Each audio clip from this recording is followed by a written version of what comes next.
very many, not only in missionary formation, but also in various aspects of life. So I take this opportunity to welcome our guest today in our studio YouTube channel to introduce himself to us. Welcome, Father. Thank you. My names are Michael Ochwo.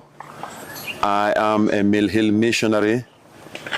I'm originally from Uganda, from Tororo Archdiocese, and my first parish is one of the oldest parishes in the Archdiocese, Nagongera, but that has been divided along the line, and it is now created 3 other parishes. So now my parish at the moment is called Namwaya Parish. Thank you very much, Father. I who is going to take you through this session, my name is Stanley Peter Odhiambo, a second-year student in philosophy. Thank you very much, Father, once more, and we are very happy to have you in our channel. Welcome. And as you celebrate your 25 years in priesthood, I would wish to ask you, what do you feel and what has been the most fulfilling aspect of your missionary life, more so as a Mill Hill missionary priest? I feel very happy. My life as a missionary for the last 25 years has been a happy life. There are challenges, of course, yes, but the happiness, joy, and peace overrides all the challenges could have been there. And I feel a happy man, and I'm happy to be celebrating, thanking God, thanking all those who have journeyed with me on this 25 years, and to celebrate the day. Thank you very much. That one sounds very interesting. You said you feel very happy. Oh, yeah. At least that one is very good. Mm-hmm. So if I may go straight away, you see this is a very long journey. You spent a lot of years in formation house and then some good experience in mission. Maybe just to take you a little bit back, what could have inspired you to join Mill Hill Missionaries, and how did you come to know about Mill Hill Missionaries? Mill Hill are the founders of Tororo Archdiocese, the first bishop, Grieve, and then the priests who have been working there, and also in my own secondary school or the junior seminary, I was taught by some Mill Hillers. So I knew Mill Hill from the word go. And their way of life attracted me because they seem to be people who interact with almost everybody. People are kind of like free, and sometimes I even had to learn some things from them, because during those days it was a difficult time of civil war and a means war. I saw some of the priests walk miles to go from Nagongera to Tororo and walk back. Sometimes you can find some of them on a pair of shorts. And you know, so we interacted, we knew them, and yes, then it makes it easier. That's very nice. And you said something very interesting, that what captured you was their simple life. The easiness of interacting with people. That's very nice. Yeah, and being able to fit in almost every situation. Mm-hmm. Yeah. By then, who was your vocation director? We who are the beginners, we had a bit of a challenge. My vocation director happened to be my teacher at higher school at Namilango College. So when I came for the come and see, he said, Michael, you're free. Feel free to see and for yourself and make a choice and make a decision. So having been my teacher, of course, makes a difference. But being the beginning, there was nothing structured. Mill Hill was just moving into accepting people from the mission areas, and there was nothing structured. So it was like trial and error. But we're here. I'm happy that I'm here with you. Uh-huh. So Father, you are a very resourceful person, and you have served in various places, from Pakistan, South Sudan, Kisumu, and right now you are in Malindi. And how did you manage mission, and how has this shaped your understanding of service, more so in these critical times? Managing mission comes down to mindset and attitude. The fact that you are a missionary, you move to different places, you are going to encounter different cultures, different people, different food, different climate. It comes down to you as an individual. What is your attitude? What is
Men who are listening to us from our YouTube channel, that despite the challenges that you have gone through, there are also those moments that have given you hope, and they have overridden the challenges that you have. And just to add on that, I have my slogan and my principle, stand on your 2 feet. In life, wherever you go to, stand on your 2 feet and do what you're supposed to do. Did you just say stand on your 2 feet? Stand on your 2 feet. That's very... And that one I can tell you even now, you too.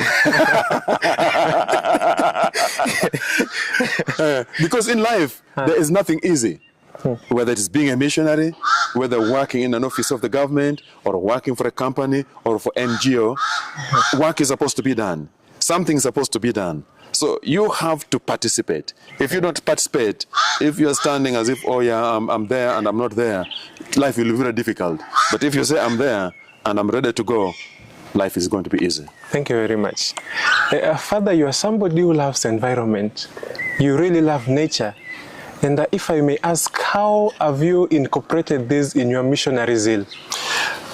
The love of nature? Environment is a very big thing. Apart from Pakistan, where I didn't have, I have to keep the place clean by taking the plastics out and whatever.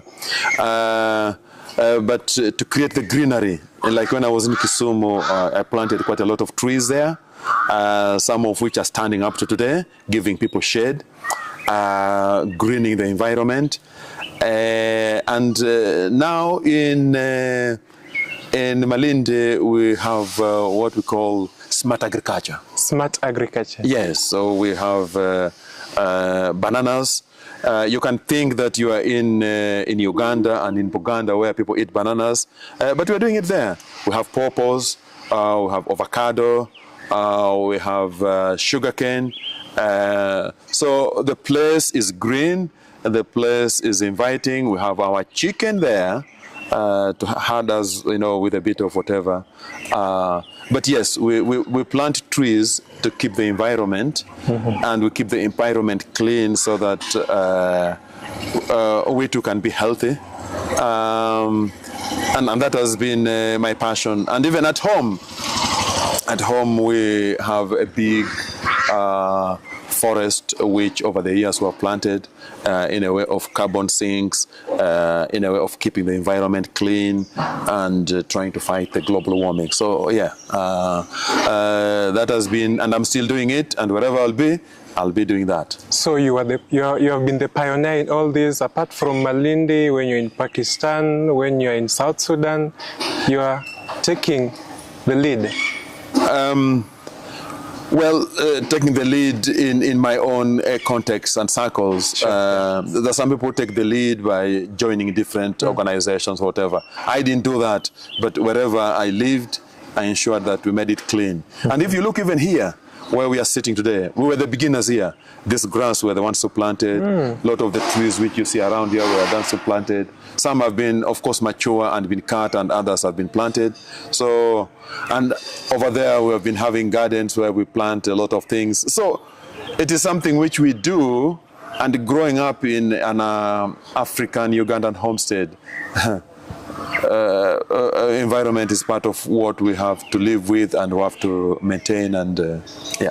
And you really feel like the church has played a very significant role, of course, now in your own capacity being a minister of the church, that the church has really played a significant role in the stewardship of the environment conservation? I think if you go to always where the church environment is, mission environments are, you'll find that the environment is always good. The trees are there, some as old as whatever you can call it. So in a way, the church has tried its best to keep the environment. And recently, of course, Pope came up with the whole notion of emphasizing on the keeping of environment. So yes, the church has, and as missionaries, all of us, young and old, beginners and whatever, we need to ensure that environment is taken care of. Okay. Yeah. And Father, you have inspired very many people. And that brings me to my next question. You serve as a vocations director And along the spiritual journey, of course, you have encountered very many people, young men, and of course, women not in exclusion, who are really aspiring and really longing to join the missionary life, or let me say religious life. What has been the most rewarding part of guiding these young people towards priesthood and other vocations in the church?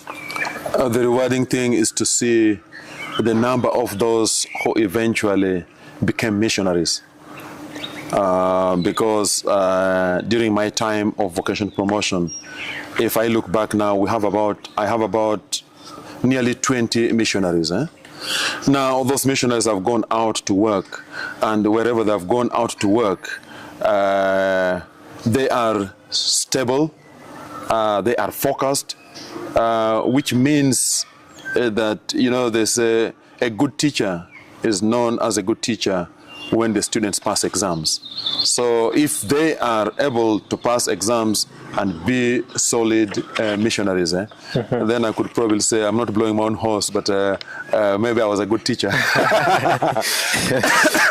Yes. That's very good. And we look at the life that we are living in today. We realize that there are very many young people who are still aspiring to join missionary life, even though they are being encountered they encounter various challenges. As somebody who has taken up this role, who has lived up to the task, what would be the advice that you could give these young people, more so those who are listening to us? If I may really begin, this world is so good, so peaceful, so nice. It is we human beings who make it nice. Okay? So even for the young people, a young person can choose to be good and to be a good person. That young person also can choose to be a useless person.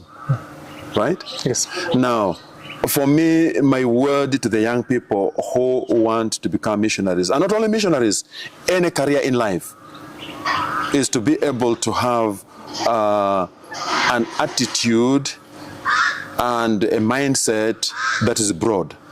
And to be able to say, well, what can I do? Always ask the question, what can I do? If I want to be a missionary, it requires certain aspects of life. Am I ready for it? If you're ready for it, go. That's where the element of the 2 feet comes in, standing on the 2 feet. In other words, you know what you're choosing, you know what you want. I used to make a joke with the students who come in. I say, when you want to become a missionary, you go into a willing prison. Because nobody takes you. You say, because I believe I want to become... and then when you go in there, it looks like a prison. Because don't do this, or this is not supposed to be done. There's a kind of life you're supposed to live. Yes. So, are you ready for it? And if you're ready for it, it's the most easiest and the most happiest thing you can ever have.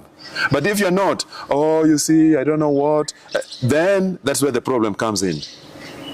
The attitude, mindset, and are you standing on your 2 feet? This is what I've chosen. If it remains A, B, C, that is it. I used to make also a joke with students. I used to say, you see, when you join Mill Hill, nobody forces you. It's your choice. But also when you come into missionary life and you find that's not my life, it's not a good one, it's not what I would wish to, you are free to do what? To live. But also if you join here and you come here and you keep on sleeping and eating and drinking and doing nothing, we shall tell you to go because you're doing nothing. So it is a two-aspect. A two-way traffic. Two-way traffic. And any person, be it a missionary, be it a student, who understands that will never have a problem in either formation or in training because you know what you want. Why do I want to go there? If it is said yes, when you go there, you're supposed to pray. Yeah, you're not forced to, but you go because you are there and you're supposed to pray. And any Christian is supposed to pray anyway, wherever they are. Okay? Yeah, so for me, there's challenges today in the world because the young people choose the way which probably is not the right way. But the young person who will choose the right way will be okay and will be a happy person. And then maybe even amongst your own colleagues, they will begin to say, that guy is successful. You see that guy, how he's doing things. Because that's what you have chosen, and you are living it, and you are carrying on. And then you become a point reference for other people. And that's what we should be. Mahatma Gandhi said, I love Christianity because the teaching of scripture is excellent. But I don't love the Christians because they listen to one thing and they do another thing. So my advice for the young people is simple. Life is what you make out of it. You can make it stupid, or you can make it fun. And you can make it happy, or you can make it useless.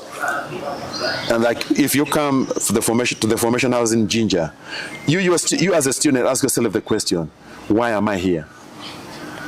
Not the formators to tell you what you are here for. Why am I here? And if you know why you are here, I want to become a better Christian, I want to become a missionary, I want to serve God, and being a missionary requires leaving my home, my father, my mother, my country to go to another place. An active missionary. Every baptized Christian is a missionary, but now we are more kind of active. Be ready for that. Father, you said a very powerful message.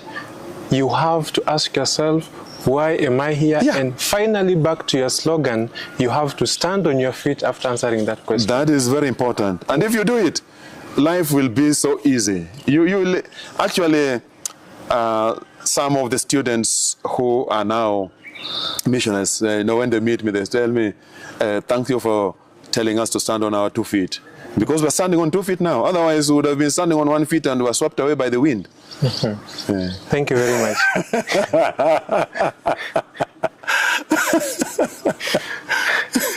And Father, we celebrate you. Yes. As one of the pioneers, of course, of missionary priesthood in East Africa, that is Mill Hill. And as you celebrate your 25 years in missionary priesthood, what are some of your hopes and dreams for the future, and more so in future placements where you will do your mission? My hopes for the future is that the field is so wide, there's a lot of need. Probably we are not even enough to fulfill the needs. My hope is that we can build a good East African region. My hope is that we can continue to strengthen the church based on from what the missionaries who came here in the 1990s and 1980s did. Let us continue to build. Missionary life in those days was a bit easier. Missionary life today with child protection and whatever is a bit more difficult. And not only that, even the future is going to be more difficult considering Corona and the fact that people were not going for mass, and even how the support of the priests or the missionaries could be. We need to look into that future to say, well, how are we going to sustain ourselves? There is this thing of, when you pray is your beg, and we as missionaries, we live a life mostly of, if you want to call it, begging. But shall we just continue begging? So my hope is that we continue to build the missionary life, the pastoral life of the church, of the dioceses, of the people, the spiritual life of the people, and my own spiritual life, to continue building that, to build up our new East African region, so that we can be able to be stable, and for more people to come in, more young people to come in. And those young people come in, let them be able to know why they are coming in, and with the hope that they can be examples of missionaries like the ones of the 1980s and the 1960s and the 1950s. We are all different people, different characters, but you can bring your own creativity by the way you live, by the way you do things. We shall never do things the same. And also, my other hope is that if we can build up communities amongst ourselves, if we're living in a team, can we build up a working team, a happy team, a joyous team? Because I have been in Pakistan. People used to say Pakistan is difficult, but I enjoyed it because the person I worked with, we were working together well. Now, you can be in a place which is so beautiful, but if you are the person you're working with is not, we're not cooperating, it can be a very disturbing environment. So my hopes are we can continue to build our spiritual life, the life of the church and the dioceses where we are. We need to build our own life as Mill Hill missionaries to be able to live a good spiritual life, but not only good spiritual life, but also a life that we are able to meet our daily needs, and that when we are living together, whether we are students or students and priests, or priests and or missionaries together, that we are able to live in an environment, we can create a harmony. We can create something that makes people live a happy life. Thank you very much. And I really like the conviction that you have and the words of wisdom that you really give us to inspire us. And then finally, Father, I would ask you to our viewers and to the young generation, and more so also to those who have walked with you all through this journey, what would be your last words to them? What would be your message to them? My last word to all the people I've journeyed with, the people I've met and whatever, is to say that life is good. It is me to make that life even better. And for the young people, when you make a choice that you want to become a missionary, know why you want to become a missionary. And when you are there, stick there.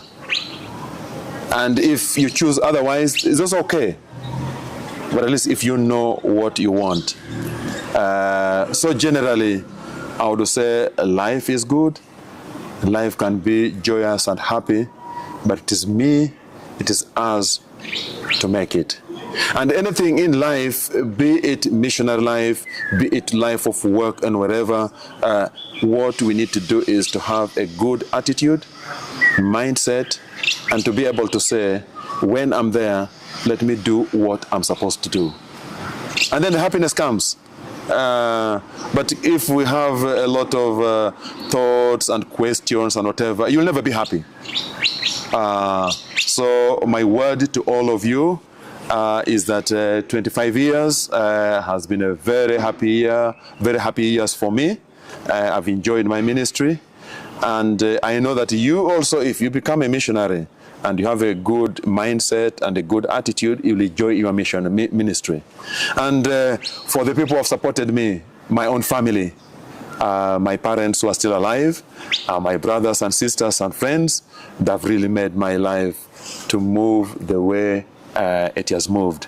And as we prepare to celebrate the 25 years, some of those people will come to support me, and all glory to God. Thank you very much. Good attitude, positive mindset, and finally you stand on your feet. That was very encouraging, Father.